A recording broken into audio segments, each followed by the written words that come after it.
وأكبر إنجاز أي حد يقدر يعمله لنفسه هو إنه يكون متابع كل حاجة على السوشيال ميديا بس هي مش مؤثرة على حياته. الكمالية هي ممكن تكون أسوأ حاجة لحد بيحاول إن هو يكون أحسن، لأنه كل ما بيكون أحسن بيبقى عايز يبقى أحسن من الأحسن. بس أكبر بقى عدو بالنسبة لي للكمالية هو السوشيال ميديا، لأنه دايما شايف كل حاجة مظبوطة عند كل حد، إذا كان انفلونسر أو إذا كان حد من قرايب أو من صحاب.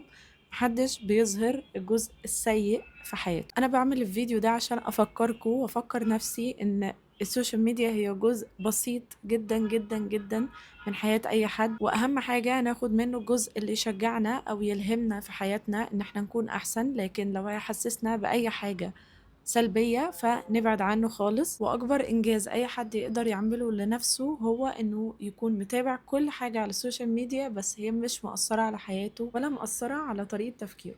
وبس كده.